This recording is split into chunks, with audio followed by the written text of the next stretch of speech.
தமிழக சரித்திரத்துல புதிய அத்தியாயத்தை மக்கள் தாவேகாவுக்கு கொடுத்திருக்காங்க. ஆனாலும் பெரும்பான்மை கிடைக்கல. 108 இடங்கள் தான் வெற்றி பெற்றிருக்காங்க. இன்னும் 10 தொகுதிகள் அவங்க பெரும்பான்மையை நிரூபிக்க வேண்டிய சூழல் இருக்கு. விஜய் அவர்கள் கடந்த 1 மணி நேரமாக ஆலோசனை நடத்திக்கிட்டு இருக்காரு. என்ன நடக்கும் மேடம் அரசியல் அடுத்த கட்டம்? வணக்கம், உங்களது நேயர்களுக்கு வணக்கம். நம்ம கூட நேற்று உங்க சேனல்ல பல விஷயங்களை ஆராய்ஞ்சோம். எப்படி இந்த திமுக அராஜக போக்க கைப்பிடிச்சு பொம்மை முதலமைச்சராக இருந்து அவருடைய காலத்துல என்ன நடக்குதுன்னு கூட தெரியாம ஆட்சியை புரிஞ்சாருங்கனுடைய விளைவு தான் இன்னைக்கு திமுக பெருத்த அடியை பார்த்துருக்கு. அப்ப கூட அவங்க அக்செப்ட் பண்றதுக்கு ரெடியா இல்ல. மீடியா வச்சுக்கிட்டு அவங்களுடைய எக்கோ சிஸ்டத்தை வச்சுக்கிட்டு விளையாடுறாங்க. அதாவது நம்ம இப்ப தோன்ற மாட்டோம், நமக்கு சான்ஸ் வரும், வெயிட் பண்ணுங்கிற மாதிரி. ஏன் இந்த மாதிரி எல்லாம் பேசுறாங்க? சொல்ல ஏத்துக்கணும் எதுவார். அதே மாதிரி தான் பிரேமலதா அவர்களும் சரி, விசிகே அவர்களும் சரி இப்படிதான் பேசிட்டு இருக்காங்க. இது தவறான அணுகுமுறை. திருப்பி அவங்களுக்கு அடிபட்டும் புத்தி வரலங்கிறது ஒண்ணு இருக்கு. அடுத்து ஏன்னாக்கா இவங்க என்ன நினைக்கிறாங்க, சரி வெயிட் பண்ணி பார்ப்போம், விஜய்க்கு நம்மளை போல ஒரு அரசியல் அனுபவம் கிடையாது, இவர் இந்த சுச்சுவேஷன் எப்படி டீல் பண்றாரு பார்ப்போம், அதுக்கப்புறம் நம்ம கேம் ஆடுவோங்கிற மாதிரி களம் ஆடுவோம் சொல்லி ஒரு கற்பனையில ஓடிட்டு இருக்காங்க. எல்லாம் இன்னைக்கு நீங்க அந்த கற்பனையில பண்ணாலும் உங்க கற்பனைய கோட்டையில அடிக்கிற மாதிரி குழந்தைகளை வச்சுட்டு வேற லெவலான இதை வச்சு முடிச்சுட்டாரு. சரி, இப்ப குழந்தைகளை வச்சுட்டு என்ன பண்ணுவாரு? பண்ண முடியாது அப்படிங்கிற ஒரு மதத்துல இருக்காங்க.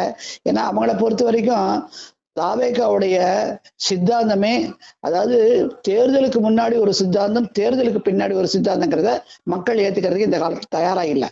அதனால அதாவது பேலன்ஸ் ஆஃப் கன்வீனியன்ஸ், தனக்கு கன்வீனியன்ஸ்க்கு ஏற்றபடி கொள்கைகளை மாத்திக்கிறது மக்கள் ஏற்க தயாரா இல்லை. இது குறித்து கூட பாஜகவினுடைய முன்னாள் மாநில தலைவர் திரு அண்ணாமலை ஐபிஎஸ் அவர்கள் ஒரு ஆங்கில ஊடகத்துக்கு அளித்த பேட்டியில 2024 எலெக்ஷன்ல தெளிவா சொன்னாரு, சித்தாந்தம்னா அந்த சித்தாந்தத்தை இந்த கட்சி இருந்தாதான் அது மலரும்னு சொல்லிட்டு. அதே மாதிரி இப்ப தேவிக்கிறது தாவேகா ஒரு புது கட்சி, அது மேல மேல போடணும்னா தன்னுடைய சித்தாந்தத்தை கரெக்டா இருக்கணும். அத மாதிரி போஸ்ட் போல் அலையன்ஸ்ல தன்னுடைய சித்தாந்தத்துல இருந்து இறங்கி திருப்பி ரெண்டுமே ஊழல் கட்சி எங்க போவாங்க? போனா அதுல அதிமுக ஊழல், திமுக ஊழல், காங்கிரஸ் ஊழல், விசிகே இவங்களை எதிர்த்து அவங்க அடிச்சுட்டு தான் ஊழலோட இருக்காங்கன்னு சொல்லிதான் வாக்கு பெற்றீங்க. அப்ப அவங்கள கூட்டு வச்சு நீங்க கூட்டணி அமைச்சு பண்ணுவீங்களா? சரி, இப்ப என்ன சொல்றாங்க, காங்கிரஸுக்கு ஒரு பேச்சுவார்த்தை கொடுத்துருக்கோம், அவங்க எங்க ஹைகமாண்ட் டிசிஷன் எடுக்கும் அப்படி சொல்லதா இந்த சசிகாந்த் எம்எல்ஏ ஸ்ரீபெரும்புத்தூர் எம்பி பாராளுமன்ற உறுப்பினர் சொல்றாரு. இப்ப நான் கேட்கிறேன், காங்கிரஸ் ஊழலினால் தான் அகற்றப்பட்டிருக்கு இந்தியா ஃபுல்லாக. இப்ப அந்த கட்சியோட நீங்க சேருவீங்களா? அப்ப எலெக்ஷனுக்கு முன்னாடி நீங்க சேர்ந்திருக்கலாமே, ஏன் சேரல? அதே மாதிரி இங்க விட்டுடுங்க, பாண்டிச்சேரியில அவங்களோட சேர்ந்திருக்கலாமே. ரெண்டு மட்டும் தனியா நின்னீங்களே, இப்ப தனியா நிப்பீங்க. ஆட்சி அமைக்கணும்னா எப்போதும் போல திராவிட கட்சி மாதிரி கூட்டணி போடுவீங்களா? அப்போ உங்க சித்தாந்தம் என்னாச்சு? இதை மக்கள் பார்த்துட்டு தாங்க. இதுதாங்க ஆம் ஆத்மி என்ன சொல்லிச்சு, ஊழலுக்கு எதிராக யுத்தம் பண்ணோம்னு சொல்லி ஆட்சிக்கு வந்தாங்க. திருப்பி ஊழலை தெளிச்சாலும் அப்படியே பிடுங்கி எரியப்பட்டாங்க. இந்த நிலைமைய அவங்களா தம்பிங் மெஜாரிட்டியில வந்தாங்க, 5 வருஷம் காத்திருக்க வேண்டியதான் டெல்லியில. ஆனால் இவர் ஒரு நெருக்கடி 108 வாங்கிட்டு காத்திருக்கிற மைனாரிட்டியில வந்திருக்காரு. இப்ப ஒரு வருஷத்துக்குள்ள 10-15 நாளைக்குள்ள இவர் தன்னை இந்த மாதிரி கையாண்டானாக்க அவரை சமயம் இன்னைக்கு முன்னாள் முதலமைச்சர் திரு ஸ்டாலின் அவர்கள் சொல்றதை பார்த்தா டயத்தை பார்த்துட்டு இருக்காங்க, இவங்களை எப்படி அடிக்கிறது, ஹார்ஸ் ட்ரேடிங் பண்றது அவங்க எம்எல்ஏக்களை அப்படிங்கிற கணக்குல தான் அவர் இந்த வார்த்தையை சொல்றதா மக்களுக்கு பொலிட்டிக்கல் அனலிஸ்டும் பாக்குறாங்க. இல்லாட்டா அந்த வார்த்தையை சொல்லுவாங்க, தலைவடங்கிற, ரெஸ்ட் எடுக்கிற, மக்கள் பணியை செய்யணும், எதிர்கட்சி தலைவர் சொல்ல வரலையா? சோ இந்த மாதிரி தருணத்துல இதை கையாளர்களாக்க முதிர்ச்சி இருக்கணும்னாக்க வெறும் குழந்தைகளை வச்சு பண்றது முதிர்ச்சி கிடையாது. இப்ப அவங்களை கூப்பிடுறச்ச யாரை கூப்பிட போறாங்க? உங்களுக்கு ஊழலுக்கு எதிரான கட்சி திராவிடத்துக்கு எதிரான சித்தாந்தம், அந்த கொள்கை இருக்கிறது யாரு? பிஜேபி, பாஜகவை நீங்க என்ன சொல்லிட்டீங்க? பாசித கட்சி சொல்லிட்டீங்க. கேள்வி என்னன்னாக்க, விஜய்க்கு பெரும்பான்மை தேவைனாக்க திமுகவோடு இருக்கிற கூட்டணி கட்சிகள் எல்லாமே தாவேக்காக்கு போனாதான் அங்க பெரும்பான்மை கிடைக்கும். அப்படி இருக்கும் பட்சத்துல எல்லா கட்சிகளும் அங்க போவதற்கான வாய்ப்பு இல்லை இல்லையா? எப்படி கூப்பிடும்? முதல்ல நீங்க தீய சக்திகளுக்கு எதிராக திமுக ஆட்சியை அகற்றணும் தானே அவர் ஃபைட் பண்ணிருக்காரு. அந்த ஆட்சிகளுக்கு சப்போர்ட் கொடுத்தது யாரு? கூட்டணிக்காரங்க. அவங்களை திருப்பி கூட்டலக்கா அப்ப விஜய்க்கு என்ன தகுதி இருக்கு முதலமைச்சர் ஆகிறதுக்கு? அது மக்கள் பாக்குறாங்கல்ல. மக்கள் எதுக்கு வாக்களிச்சாங்க? இந்த கும்பல் மொத்தமா ஒழியணும், எங்களுக்கு நிம்மதியா இருக்கும், அப்படிதான் வாக்களிச்சாங்க. அப்ப எப்படி திருப்பி கூப்பிடுவாரு? அதே மாதிரி இந்த பக்கம் எடுத்துக்கங்க, அதிமுக தனி, என்டிஏ தனி. இப்ப அதிமுகவை நீங்க எதுக்குறீங்க? திராவிடம் ஊழல்னு. அப்ப அதிமுக கூப்பிடுவீங்களா? அது கூட ஒரு விஷயம் கேள்விப்படுறோம், போடுறாங்க நியூஸ்ல. அதிமுக வந்து ஒரு ப்ரப்போசல் கொடுத்துருக்கு, நான் வந்து 2.5 வருஷம் முதலமைச்சர், நீங்க 2.5 வருஷம், அதை ஒரு நாள் ஏத்துக்க மாட்டாங்க. ஏன்னா அதுக்கு தடைக்கல்லா இருக்க போறது செங்கோட்டையன் அவர்கள். செங்கோட்டையன் எவ்வளவு பாடுபட்டு இங்க சேர்ந்து இந்த கட்சியை அவர் கூட ஆலோசனை எல்லாம் கொடுத்து எல்லாம் வளர்த்திருக்காரு. அவர் இவங்க உள்ள விடுவாரா? இப்ப அவருடைய நிலைமை என்ன கேள்விக்குறி ஆகும்ல, அது சாத்தியம் இல்லை. இப்ப நீங்க காங்கிரஸை கூட்டிங்கனாக்க அப்ப இன்னைக்கு வந்து ஸ்டாலின் அவர்கள் கூட்டணி கட்சிகளை வந்து நிறைய பேர் வந்து பார்த்தாங்க காங்கிரஸ் போலன்னு. அப்ப காங்கிரஸ் போல பார்க்கலனாக்க உடனே தாவேக்கா கூட்டுருமா? தாவேக்கா காங்கிரஸை கூட்டு பண்ணணும்னாக்க அப்ப தாவேக்காவுடைய நிலைமை வந்து கீழ்த்தரமாயிடும். இன்னொன்னு பாஜகவும் இதை ரசிக்காது. ஏன்னா பாஜகவுக்கு இப்ப முக்கியமான தருணம் 20-29 ஓடி வந்துடும். அவங்க எப்போதுமே ஒரு 2 வருஷத்துக்கு முன்னாடியே வேலையை ஆரம்பிச்சிருவாங்க. இவங்க வந்து காங்கிரஸ் இதோட சேர்த்தானாக்க தாவேக்காவுடைய அலை அந்த சுறாமியை வந்து வச்சுக்கிட்டு காங்கிரஸுக்காக 40 சீட்டுகளை வாங்கிடுச்சுன்னா பாஜகவுக்கு மேல வந்து கஷ்டமா இருக்கும். இதை கண்காணிச்சுக்கிட்டு தான் இருக்கும் டெல்லியில இருந்து என்ன நடக்குதுன்னு. இன்னொன்னு பாத்தீங்கன்னாக்க இப்ப நான் தனி பெரும்பாக்க இருக்கிற தனி கட்சி அப்படின்னு கடிதத்தை ஆளுநர்கிட்ட கொடுத்துருக்காங்க, ஒரு ஆட்சி அமைக்கிறதுக்கான உரிமையை கோரி. ஆனா கொடுத்ததுக்கு அப்புறம் ஆளுநர் யாருடைய ரெப்ரசன்டேட்டிவ்? குடியரசுத் தலைவருடைய. அவ மத்திய அரசு கன்சல்டேஷன் நடத்துவாங்க, என்ன பண்றாரு வாட்ச் பண்ணுவாங்க மத்திய அரசு. அப்ப அதை கொடுத்ததுக்கு அப்புறம் சரி வாங்க அமைங்க, ஆனால் உங்களுடைய தகுதியை நீங்க வந்து ஒரு 15 நாள் டைம் கொடுக்குறோம், அதுக்குள்ள நிரூபிக்கணும் சொல்லுவாங்க. இந்த 15 நாளுக்குள்ள நீங்க உங்க தகுதியை நிரூபிக்கிறதுக்கு ஆளை ரெடி பண்ணணும். எப்படி ரெடி பண்ணணும்? இப்ப 15 நாட்களுக்குள்ள தன்னுடைய பெரும்பான்மை நிரூபிக்காத பட்சத்துல இல்ல நான் முதல்ல சொல்ல வரேன், பெரும்பான்மை நிரூபிக்கிறதுக்கு சில யுக்திகள்லாம் தெரியணும், சுப்ரீம் கோர்ட் ஜட்ஜ்மெண்ட்லாம் தெரியணும். சரி பெரிய வழக்கறிஞர்களை கன்சல்ட் பண்றாங்க, எல்லாம் பண்ண வச்சுக்கோங்க. அப்ப வந்து ஃப்ளோர் உள்ள அந்த சமயத்துல ஓட்டிங் நடக்கும் போது ஃப்ளோர் உள்ள எத்தனை அளவு நம்பர் இருக்காங்களோ அந்த நம்பர்ல 2 கீழே 3 வரணும். இப்ப ஃப்ளோர் உள்ள வெளியில போகணும்னாக்க அதிமுக திமுக வெளியில போனாங்க நம்பரை குறைக்க ஜெயிக்க முடியும். அவங்க போவாங்களா? எப்படா டிவிக்கு தூக்கி எறிவாங்க காத்துட்டு இருப்பாங்க, உள்ள இருப்பாங்க, அகேன்ஸ்டா ஓட்டு போடுவாங்க. அகேன்ஸ்டா போட்டு நெக் டு நெக். அப்ப என்ன பண்ணுவாரு? யாரை போய் கூப்பிடுவாரு? காங்கிரஸ் இப்ப வந்து சப்போசிங் இதுல இருந்து வந்துட்டு நான் வெளியில இருந்து சப்போர்ட் கொடுக்குறேன் அப்படின்னு கொடுத்து வச்சுக்கோங்க. எவ்வளவு பேர் இருக்காங்க? 4 பேர் தான் இருக்காங்க. மீதி எங்க போவாரு? பாமக கேட்கணும், அவங்கள்ட்ட 4 பேர். அப்புறம் சுயேட்சை வந்து ICML முஸ்லீம் லீக் அதுல வந்து வின் பண்ணவர் ஒருத்தர் இருக்காங்க. அதை தாண்டி அமமுக திராவிட தானுங்க, அதுல போய் எப்படி கேட்பாரு விஜய்? இந்த கணக்கெல்லாம் தாண்டி எப்படி வெளியில வராரு? இன்னொன்னு பாருங்க, இன்னைக்கு ஸ்டாலின் என்ன சொல்றாரு? தாவைக்கா 14.4 லட்சம் ஓட்டு தான் வாங்கியிருக்கு, நமக்கு அவங்களுக்கு உள்ள வித்தியாசம் 3.5 தான், வெயிட் பண்ணுங்க, ஜஸ்ட் வெயிட், என்ன நடக்குது பாருங்க. அப்ப என்ன பிளான் பண்ண? இன்னைக்கு தாவேக்காவில் வெற்றி பெற்றிருக்கிற தன்னுடைய வேட்பாளர்களைய தாவேக்கா நம்ம பயப்படுது. என்ன பண்ணுது? மற்ற சென்னையில இருக்கிறவங்க அவங்க இடத்துல தங்குங்குது, மற்றவங்க எல்லாம் கொண்டு போய் ஒரு ஹோட்டல்ல தங்க வைக்க பாக்குறது. எத்தனை தங்க வைப்பாங்க? சரிங்க நீங்க தங்க வச்சு எப்படியோ பண்ணி ஒரு ஆட்சி அமைச்சிருங்க, அதுக்கப்புறம் அவங்க ஹார்ஸ் ட்ரேடிங் மாற மாட்டாங்களா? சொல்லுங்க. இப்ப தாமுன்னு சொல்லிட்டு திருவான்மையில ஆட்டோ ஓட்டு ஒருத்தர் வந்து இன்னைக்கு நார்த் சென்னையில ஒரு இடத்துல நின்று ஜெயிச்சிருக்காரு. அவருடைய பைனான்சியல் கண்டிஷன் என்ன? இதை வச்சுதான் இந்த டெமோக்ரஸியை கேலி குத்தாக்குறாங்க. இறையாண்மையை யாரு? குடியரசு மற்ற ஊழல் சம்பாதிச்ச கட்சிகளா? இதுக்குதான் காத்துட்டு இருக்காங்க. இப்ப அந்த மாதிரி ஆட்களை பிடிக்கிறாங்க வச்சுக்கோங்க, என்ன ஆகும்? ஆட்சி அமைச்சதுக்கு அப்புறம் மாறாதா? இந்த சிக்கல்களை எல்லாம் எப்படி தாண்டி நிலையான ஆட்சியை தாவேக்கா கொடுக்கும்? சரி இப்ப வந்து இதெல்லாம் யோசனை பண்ணிட்டு இல்லைங்க எங்களால ஆட்சி அமைக்க முடியல, நாங்க வந்து அமைதி ஆயிடுறோம், எந்த கட்சி கேட்குதோ கேட்கட்டும் சொல்றாங்க வச்சுக்கோங்க. கேட்கறது என்ன பண்ணுவாங்க? கேட்கக்கூடிய கட்சி யாரு? திமுக. Next number 2. அடுத்ததுதான் நம்பர் 3 ADMK. நம்பர் 2 திராவிட கட்சி கேட்குதுன்னு வச்சுக்கோங்க. இல்லைங்க நான் செஞ்சு காட்டுறேன் பாருங்கன்னு. பாருங்க எப்படிங்க பார்க்க போறீங்க? நல்லா ஞாபகம் வச்சுக்கோங்க, அந்த தேமுதிகவுடைய 21-27 MLAக்கள் வெளியில இருந்து ஆதரவு கொடுக்குறோன்னு ஜெயலலிதா மேடத்துல சொன்னாங்க. அதை சேர மாட்டோம், வெளியில இருந்து ஆதரவு கொடுக்கணும். அந்த மாதிரி தாவேக்கால இருக்கிற ஒரு 50 பேரையே பிடிச்சு தனக்கு ஆதரவு கொடுக்கணும் பண்ணிட்டாங்கன்னா என்ன பண்ணுவாங்க? ஸ்டாலின் தோத்துட்டாரு, ஆனா உதயநிதி இருக்காரு. சரி உதயநிதியை கொண்டு அவர் நினைச்சது சாதிச்சிருவார்ல, அவர் முதலமைச்சரை கொண்டு வந்துருவார்ல, நடக்கும் இல்லையா? அவர் தோத்தாலும் நடக்கும், அவர் கொண்டு வந்து வச்சிருவாரு. அதுக்குதான் இன்னைக்கு இந்த மாதிரி கூத்துகள்லாம் ஸ்டாலின் ஸ்டேட்மெண்ட் வருது.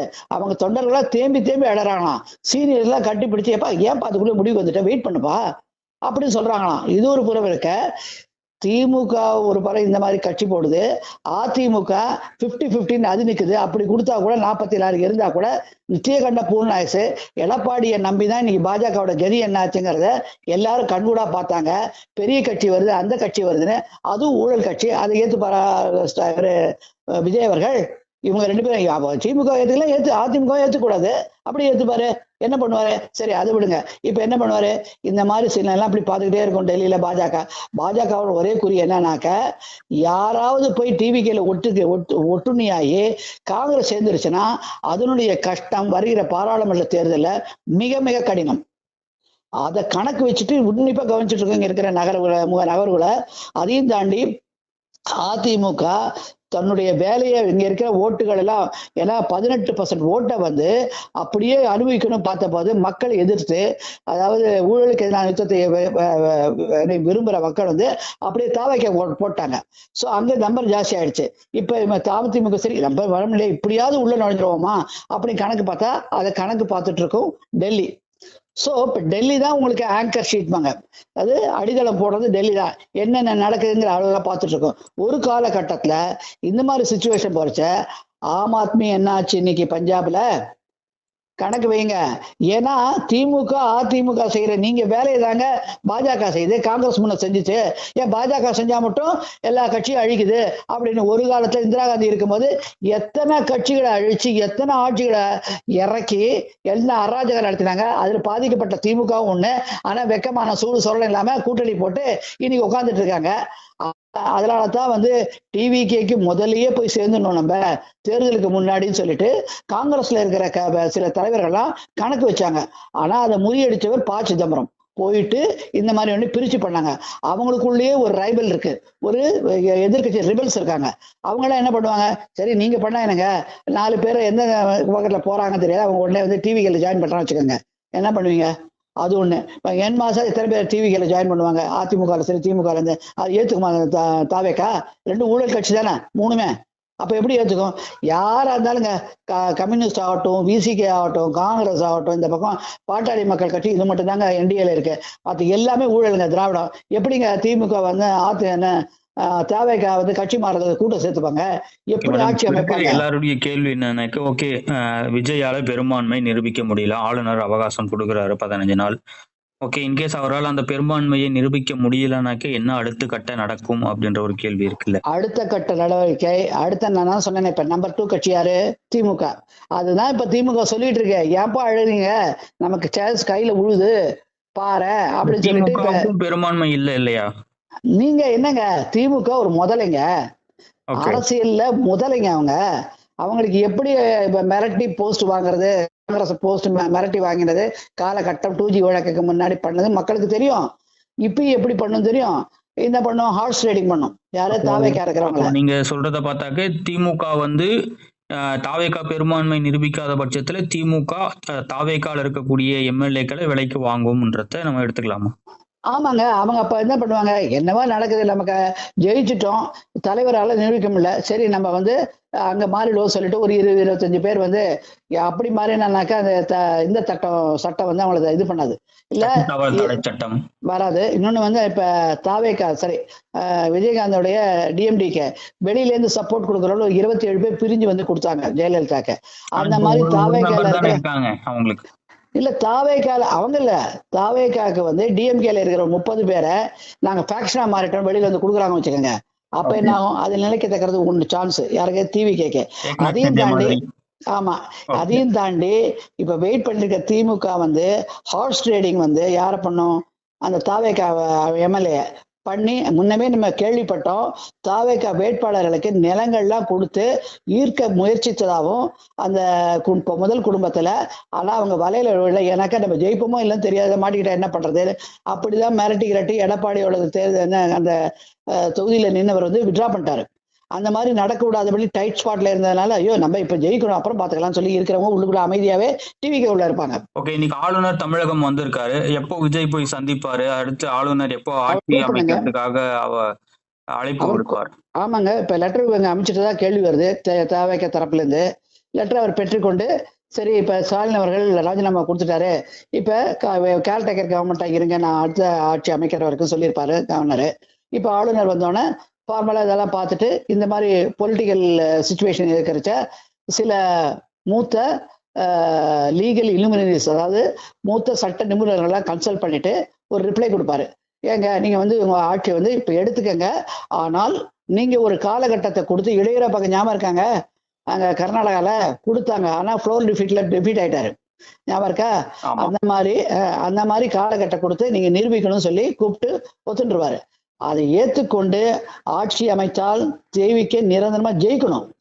இல்ல ஜெயிக்காம இந்த மாதிரி சாரோ ஃபிகர் ஆச்சுன்னா அதனுடைய கதி அதோ கதியாகும். அப்பதான் இந்த வாக்கெடுப்பு கூப்பிட்ட போதே ஹார்ஸ் ரைடிங் நிறைய இருக்கும், கிராஸ் ஓட்டிங் நடக்கும். கிராஸ் ஓட்டிங் நடக்கிறது யாரும் தடுக்க முடியாதுங்க. அவங்க ஒரு வேட்பாளர் ஆயிட்டாங்க, நீங்க என்ன பண்ணுவீங்க? சரிங்க, உங்களுடைய விப்பு இருக்காரு, யாரு அந்த இதுல தலைமையில சட்ட விப்பு நிரூபிக்குவேன். தாவேக்காவோட விப்பு சொல்றாரு, எல்லாரும் வந்து தாவேக்கா பக்கம் தான் இருக்கணும், அந்த பக்கம் இந்த போகக்கூடாது, எங்களை கட்டலாம் சொல்றான்னு வச்சுங்க. ஏத்துக்கிட்டு விப்பை மீறி நடந்தா அவங்க தாவேக்கால இருந்து டிஸ்மிஸ் பண்ணப்படுவாங்க. ஆனா எம்எல்ஏங்கிற குவாலிபிகேஷன் விட மாட்டாங்க. அப்ப எம்எல்ஏனாக்க நீக்கப்பட்ட ஒரு தனி எம்எல்ஏ இருப்பேன், நேரம் போய் திமுக சேர்ந்துடுறாங்க, இல்ல அதிமுக சேர்ந்துறாங்க. 2 பேரும் அதுக்கு தான் காத்துக்கிட்டு இருக்காங்க. இவங்க என்ன பண்றாங்க பார்ப்போம். இல்ல இடதுசாரிகளை வந்து திமுக தாவேக்கா கண்ணு வைக்கிறது போறாங்க. ஆதவ அர்ஜுன் சொல்றாரு, இடதுசாரிகள் வரமாட்டாங்க, அவங்க ஊழலுக்கு எதிராக இருக்கானாக்க நீங்க திமுகவோட ஓட்டை வாங்கி தானே ஜெயிச்சிருக்கீங்க. ஆமா, நீங்க தனியாவை ஜெயிச்சீங்க இங்க வரதுக்கு. அதனால அவங்க வர இன்னைக்கு எல்லாருமே போய் பார்த்துட்டாங்க. இது கம்யூனிஸ்ட்ல இருந்து இந்த மாதிரி எல்லாம் ஊடகத்தை பேச வச்சு ஒரு குழப்பத்தை உண்டாக்குறாங்க மக்கள்கிட்ட.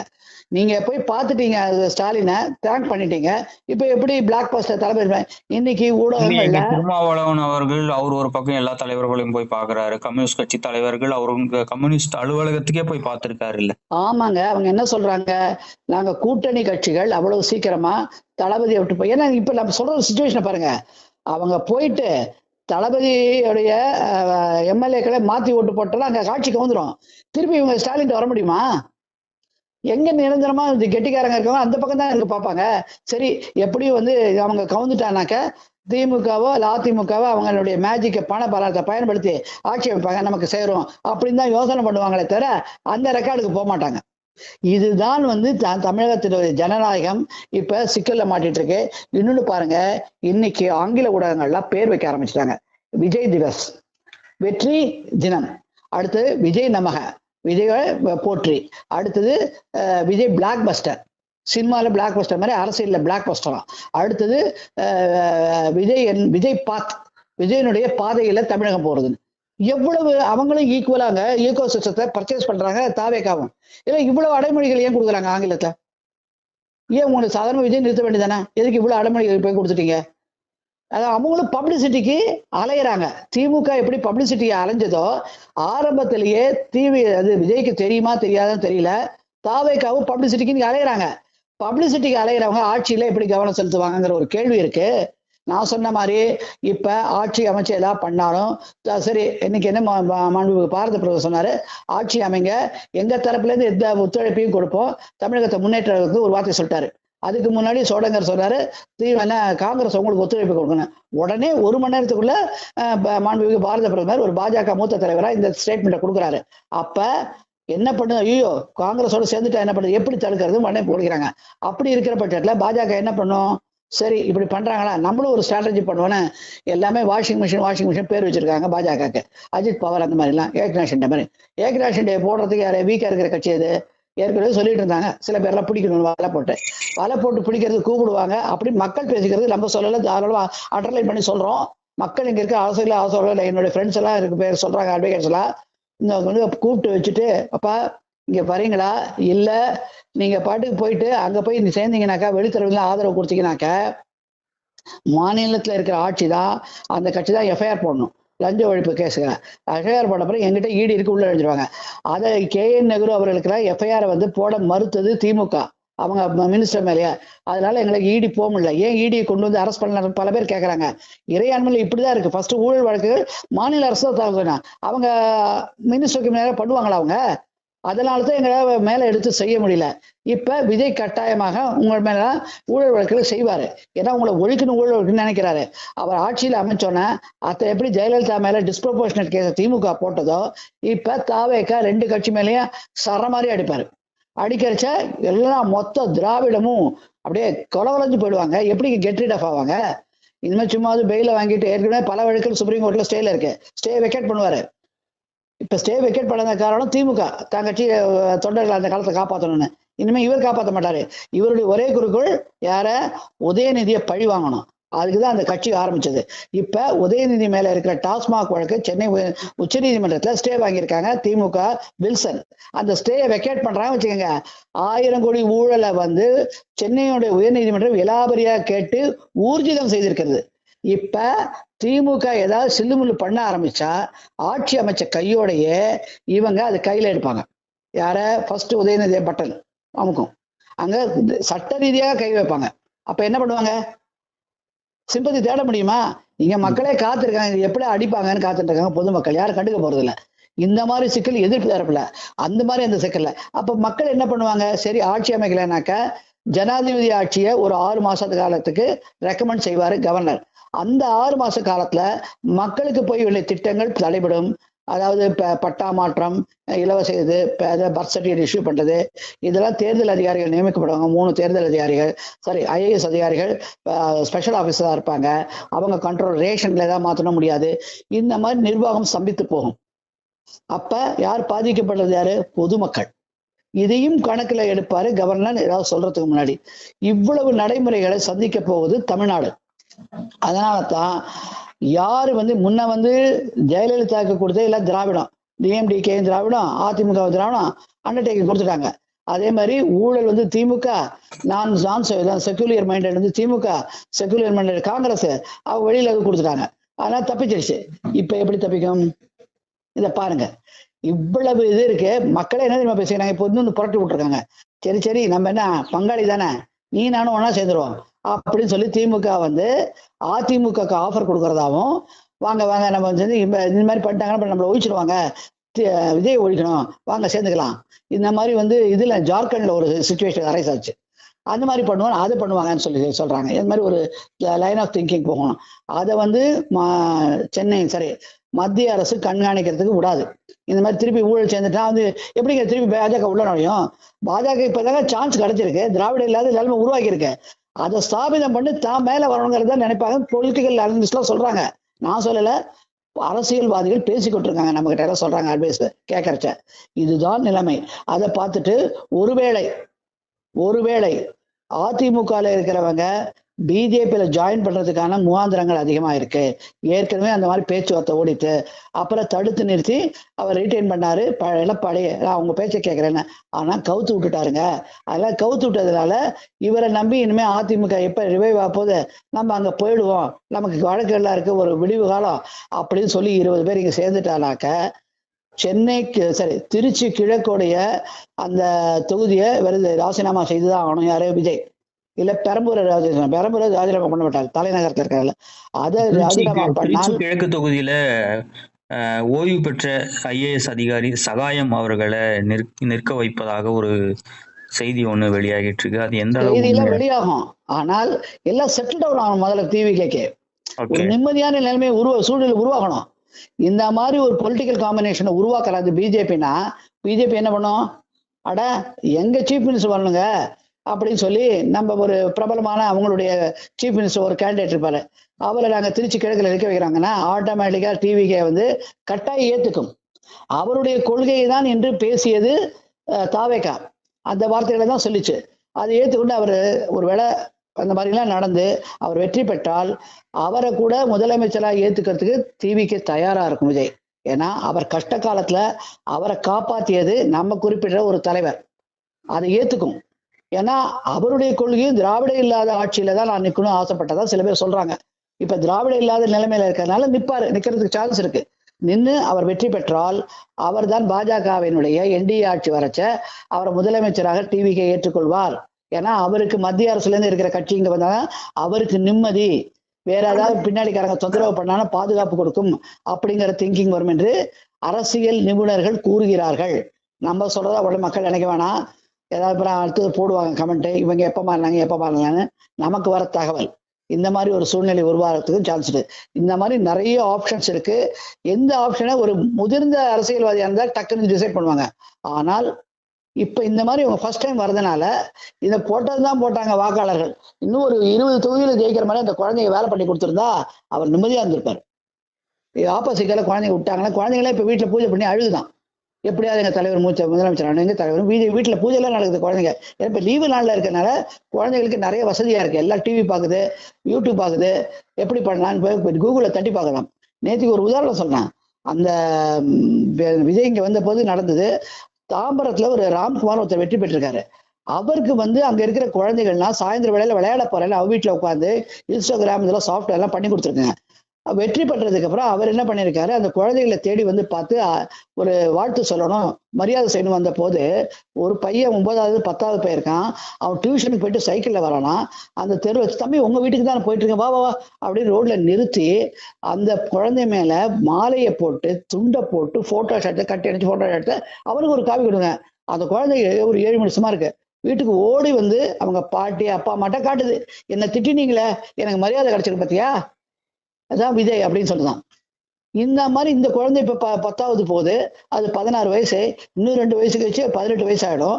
இவங்க எல்லாம் நிரந்தர டிவிகேயோட வாக்காளர்ல மாறிடுவாங்க. இந்த ஸ்ட்ராட்டஜியை புள்ள பண்றாங்க அவங்க. இதெல்லாம் இது வரைக்கும் யார் பண்ணாங்க? இந்த மாதிரி நிலைமையில இருக்கிறதுனால அடுத்த எலெக்ஷன்ல நமக்கு கன்சாலிடேட் ஆகும்னு நாங்க ஆட்சி அமைக்கலன்னு சொல்லிட்டு திருப்பி நம்ம வரி படத்துல அடுத்த தேர்தலை உருவாக்குறதுக்கு முயற்சி செய்தால் தாவேகா மெஜாரிட்டியில வரும். அது ஒண்ணு இல்ல, இந்த திராவிட கட்சிகள் காத்துக்கிட்டு இருக்க கொக்கு மாதிரி அது மாத்திச்சுன்னா திருப்பி தமிழ்நாடோட தலையெழுத்து திருப்பி திராவிட ஆட்சி வந்ததுனாக்க நமக்கு சங்கடம். ஆனா ஏன்னா இவங்க ஹார்ட் ஸ்டேலிங் 2 திராவிட கட்சியும் படிச்சுனாக்க இருக்கிற படத்தை எலெக்ஷன் பத்தி எவ்வளவு கோடி கணக்கில் விட்டாங்கன்னு தெரியும். இப்ப ஹார்ட் ஸ்டேலிங்க்கு கோடி கணக்கில் திமுக கட்டாயம் செஞ்சே தீரும்.